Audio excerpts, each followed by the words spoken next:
আচ্ছা আব্বা, আপনার কিছু নাই, আমার প্যান্ট লাগবে না, আপনার প্যান্ট দুলাভাইরে দিয়ে দেন। প্যান্ট এ মাসুদ, তোমার বেলাস কিন্তু সে আমার শেষ। তুমি ভালো হবে না। হ্যাঁ, তোমার বাড়িতে কয় প্যান্ট আছে? এটা জিজ্ঞাসা কেউ? এই কথা বলে আমার আবার অপমান করছে। কিন্তু আমার ছাড়ানোর কোনো উপায় নাই। লও। আরে কি যন্ত্রণা! এই বাসু ওটা ঠাকাও, কাশেমটা ঠাকাও। আসো আসো আসো আসো বাবা, তুমি আজকে প্যান্ট কিনে দিব। খবরদার আব্বা, আমার লাগে প্যান্টের ব্যবস্থা করবেন নাকি? আমি আব্বা যে কি জিনিস ওটা ক্লিয়ার আমার দ্বারে। যে প্যান্ট আনছেন পুরান প্যান্ট, ওই প্যান্টের পকেটে তোর পয়সা পড়ে। এ কত সালের পয়সা এই দেখে এলো?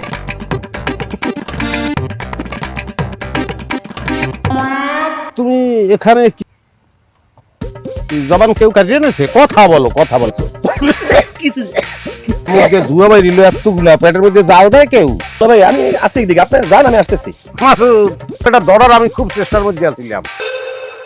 তুমি যে জিনিসটা খাইতে আসো মনে হইতেছে, কিন্তু এর সেন্ট তো আলাদা। আমি একটু হালকা পাতলা সিগারেট খাই, তাই একটু বাড়ির থেকে লুকা খাইতে আসছি। তাতে আমি মাইন্ডও করতাম না, কিন্তু এই সেন, এই যে গন্ধ আসতেছে, বিয়ের সময় প্রথম তোমার দেখতেই কইছি সে একজন গঞ্জিকে সেবক, 24টা ঘন্টা সে গঞ্জিকে সেবন করে,